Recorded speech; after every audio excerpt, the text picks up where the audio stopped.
ये आमर अरुआ भात पूरा रेडी हो जाए देखिपे।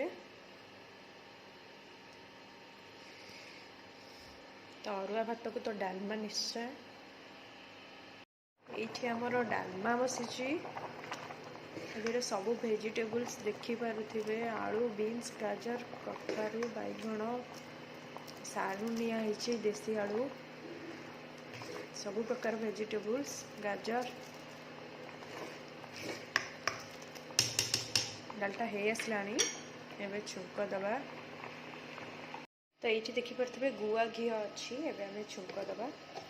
ये देखूँ मुझे भृषंग पत्रटा पूरा मसे दिमास हम आणिकी रखी स्टोर करके कभर करके रखला ना यहाँ पूरा दिमास अच्छी और सेमती पूरा पत्र गुड़ा पूरा सेमती फ्रेश अच्छी देखिपे। तो ये मुझे घी नहीं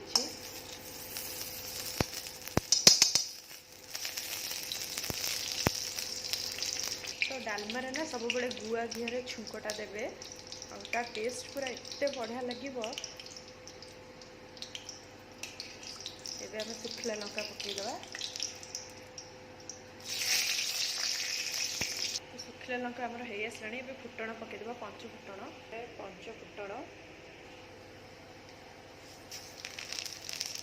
तापर आम भृषंग पत्र और अदा छेचा पकईवा अदा छेचा आ भृषंग पत्र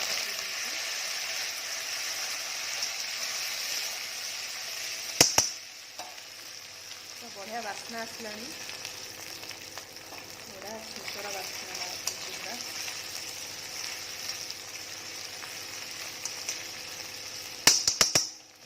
डालमाटा छुंक दबा।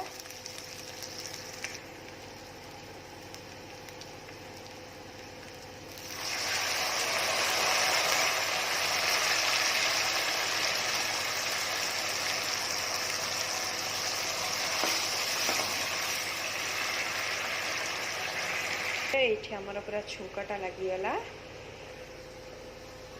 और इतने सुंदर बास्ना आसूची घीर से छुंकटा। तो ये आम जीरा लंकाटा पकईदे आसला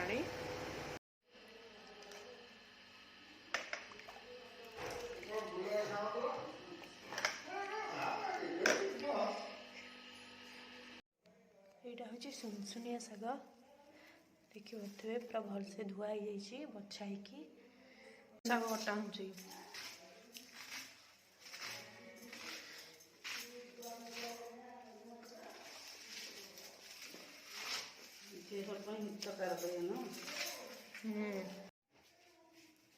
सुनसुनिया शागटा भजा हे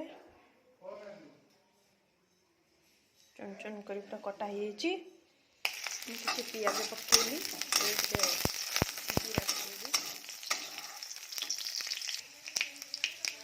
तो जेहेतु आज गुरुवार तो बिना पियाज रसुण रोषे आम सब हुए कि ये शागटा पियाज पकई भाजिले बहुत भल लगे। तो बो यहाँ खाइबनी तो आम समस्त खाइबू से पियाज पड़ला।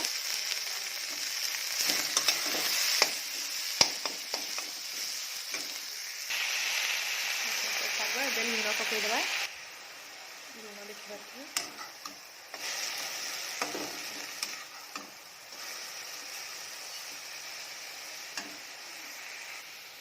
शागटा केते देखा किंतु पूरा नरमी गला।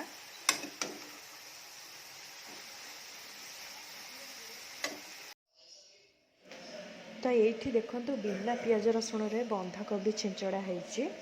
तो आज लंच तो भात डालमा शाग भजा और बंधाकोबी छिंचड़ा।